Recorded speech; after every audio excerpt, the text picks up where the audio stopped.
Salut mes écolos préférés! J'avais fait une série de vidéos sur comment mieux débattre du nucléaire en étant le plus rationnel possible. Mais ce n'est pas suffisant. Pour bien discuter avec quelqu'un qui est contre le nucléaire, il faut essayer de comprendre quelle est la vision du monde que sous-tend ce rejet du nucléaire. Les gens ne sont pas nés anti-nucléaires, c'est pas un gène ou un niveau intellectuel qui définit notre position sur le nucléaire. Les pro-nucléaires sont persuadés que le rejet du nucléaire n'est dû qu'à un manque de culture scientifique et que si l'on explique bien les choses, ce rejet devrait disparaître.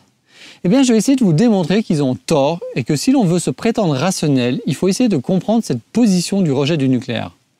Je vous promets qu'après cette vidéo, vous allez mieux comprendre les Verts. Non, les autres Verts. Europe Écologie Les Verts, Greenpeace ou Negawatt. Allez, go!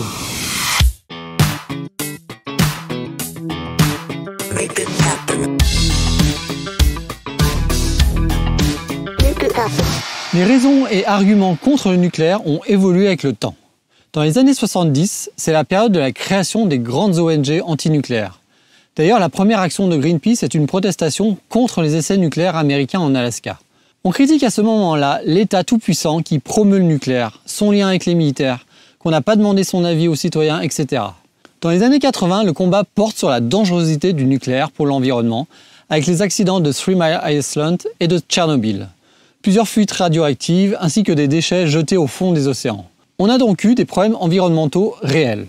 Dans les années 2000, la critique n'est plus sur le danger, c'est-à-dire un problème réel, mais se déplace sur les risques, c'est-à-dire un problème possible. Risque d'accident, risques liés aux déchets, la prolifération nucléaire. Dans les faits, le seul accident nucléaire de cette période, Fukushima, a fait entre 0 et 1 mort, et les conséquences environnementales sont limitées. Les déchets sont gérés tant bien que mal. Ils sont très localisés et ne se répandent pas dans l'environnement. On a pu voir qu'il n'y a pas eu de prolifération non plus. À partir des années 2010, on commence à ne plus critiquer le nucléaire pour ce qu'il est, mais parce qu'il serait moins bon que les ENR. Coût, durée de construction, déchets, etc. Dans les dernières années, avec la prise de conscience du réchauffement climatique et des ressources limitées, un nouveau type d'argument est apparu. Un argument que je rencontre de plus en plus souvent. Le nucléaire serait trop efficace, ce qui entretient notre mode de consommation et empêche un changement de société. Vous avez ainsi le philosophe Dominique Bourg qui dit « Le principal risque du nucléaire, c'est aussi la fuite en avant, le type de société dans lequel on est, très destructeur. Il vaut mieux en organiser un autre. » Ou Sandrine Rousseau, candidate écolo à la présidence de la République, qui déclare « Le nucléaire ne nous conduit pas à revoir nos modes de consommation. C'est toujours plus d'électricité. Il faut diminuer la quantité d'électricité qui alimente des objets électroniques dont la fabrication a nécessité de consommer du carbone. » Ce qu'il faut bien saisir avec cette chronologie, c'est que le mouvement écologiste qui a ses racines dans la lutte contre le nucléaire s'est rapproché d'autres mouvements durant ces décennies. Les droits civiques et de l'antiracisme aux États-Unis, le féminisme avec les manifestations écoféministes contre le nucléaire, surtout militaires aux US, avec les fameuses sorcières devant le Pentagone dont parle Sandrine Rousseau, ou en Angleterre avec en ligne de fond la justice sociale et les inégalités écologiques, ou encore les mouvements de démocratie participative. Donc, si vous ne prenez pas en compte ce terreau riche de revendications, vous ne pouvez pas comprendre la lutte contre le nucléaire. Aujourd'hui, il y a un paradoxe assez incompréhensible pour beaucoup. Le nucléaire est la source d'électricité qui émet le moins de CO2 par kilowattheure. Pourtant, les personnes qui s'inquiètent le plus du réchauffement climatique sont en moyenne moins favorables au nucléaire que le reste de la population. Ici, on voit un sondage récent où seulement 21% des sympathisants d'Europe Écologie Les Verts est favorable à la construction de nouveaux réacteurs. 41% chez le PS et la France Insoumise et 80% au centre et à droite. Comme quoi, cette question sensible est devenue un marqueur politique. Est-ce un problème d'éducation comme le pensent les pro-nucléaires ?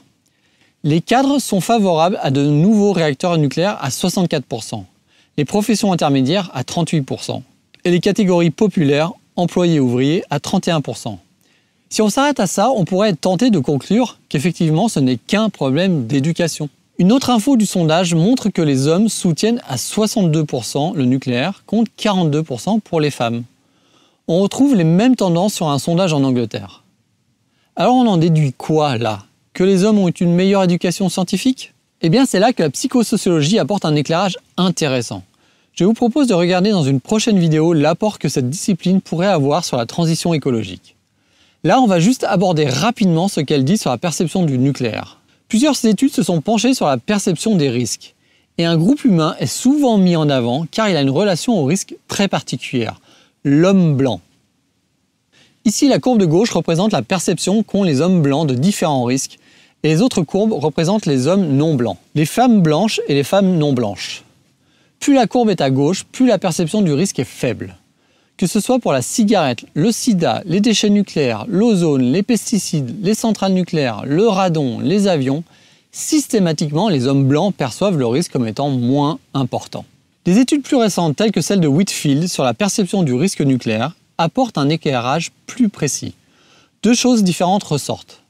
La première, le risque nucléaire perçu dépend directement de la confiance, dans le sens confiance vers quelque chose d'extérieur à soi, et de l'éducation.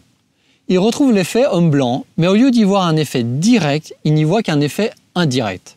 Être un homme blanc a un effet direct sur la confiance qui, à son tour, façonne le positionnement vis-à-vis du nucléaire. La deuxième, la confiance dans l'industrie nucléaire et les organismes de réglementation, genre l'ANDRA, l'ASN, Areva, EDF, dépend des croyances ou de la vision que l'on a des impacts humains sur l'environnement. On peut conclure que les valeurs prédisent les attitudes. Les individus ayant des valeurs traditionnelles, je vais caricaturer en disant de droite, sont plus favorables à l'énergie nucléaire, tandis que ceux ayant des valeurs altruistes, c'est le terme utilisé dans les études, sont plus opposés à l'énergie nucléaire. En résumé, les plus concernés par les enjeux environnementaux sont en moyenne plus altruistes, donc plus sensibles à d'autres types de risques, et en particulier au risque nucléaire. Donc, contrairement à ce que pensent les pro-nucléaires, le positionnement vis-à-vis du nucléaire n'est pas qu'une question de connaissance, mais également de valeur. Ces études avancent finalement l'hypothèse que les groupes qui sont les plus tolérants au risque montrent également de forts engagements envers la hiérarchie institutionnelle et la liberté individuelle. Les groupes qui sont plus averses au risque sont en revanche plus engagés dans les approches égalitaires et communautaires de l'organisation sociale. C'est important ça. Plus on est sensible au risque, plus on est sensible à l'égalité et à la notion de réappropriation des citoyens localement. On va en voir une application directe. Le mouvement antinucléaire allemand est un parfait exemple d'application de ce que je vous ai montré avant. Vu de France, on pense que la nouvelle politique énergétique allemande, appelée Energiewende, se résume à une sortie du nucléaire accélérée à la suite de l'accident de Fukushima. Mais c'est une politique qui va bien au-delà d'un simple changement de source de production d'électricité. Comme l'explique le géographe Teva Meyer, sur lequel je m'appuie pour expliquer la suite, les politiques énergétiques sont le produit d'un système mettant en relation acteurs, territoire et représentation géopolitique. Et justement, en Allemagne, il y a eu un changement de fond sur ces relations.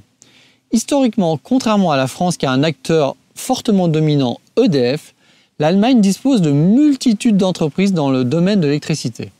En 2021, 910 opérateurs électriques, 1370 fournisseurs d'électricité. Parmi cette multitude d'entreprises, on retrouve les Stadtwerke, qui peut se traduire en atelier municipal, et qui ont de tout temps joué un rôle important dans la production et la distribution d'énergie. Suite à des problèmes financiers dans les années 90, ces entreprises communales de statut public ou mixte ont été rachetées et on s'est retrouvé en Allemagne avec un oligopole de 4 entreprises.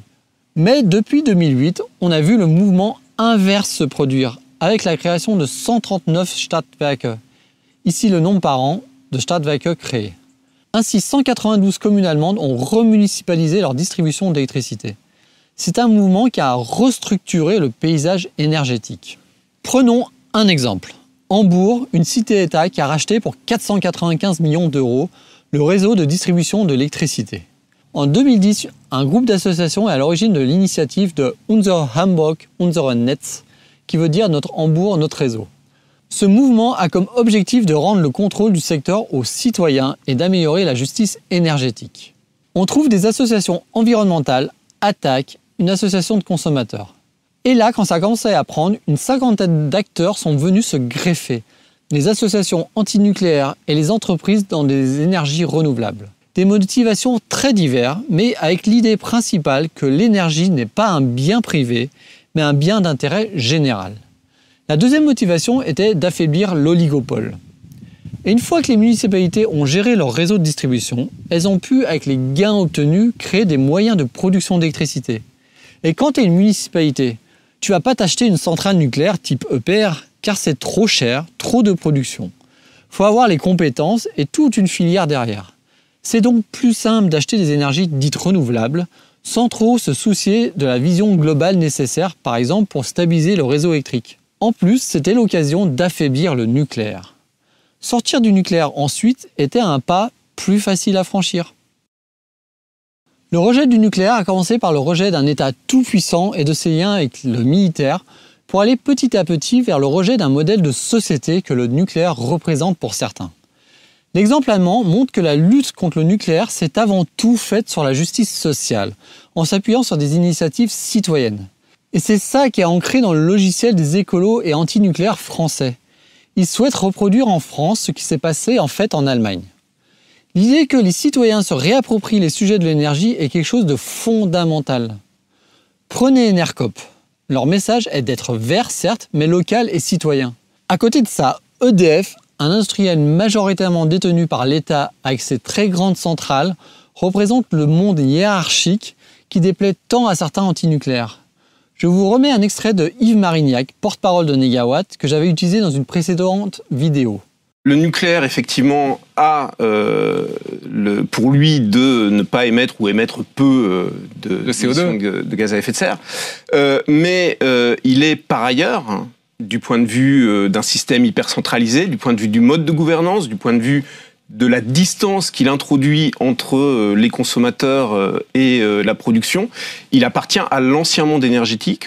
Vous voyez maintenant ce qu'il veut dire ? Les pros de nucléaire doivent se forcer à regarder l'industrie de l'énergie nucléaire à travers les yeux des personnes qui sont plus sensibles au risque.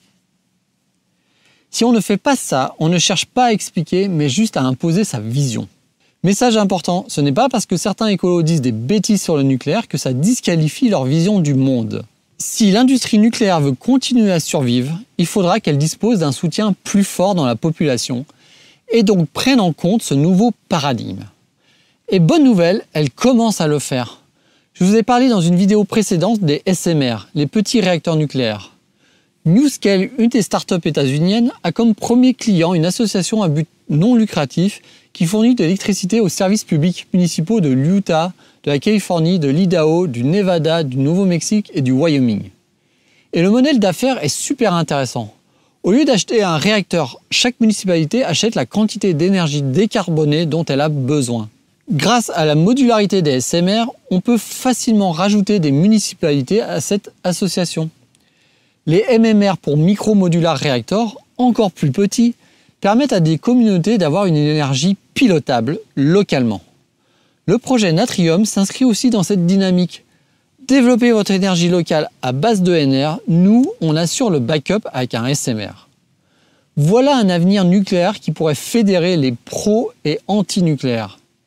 Ce que je regrette au fond, c'est que les débats sur les énergies ne soulèvent jamais cette discussion. L'envie de se réapproprier les systèmes de production énergétique versus avoir une vision politique nationale à long terme de l'énergie. Débat passionnant qu'on abordera dans une prochaine vidéo en regardant l'aspect technique et politique. Allez, tchuss!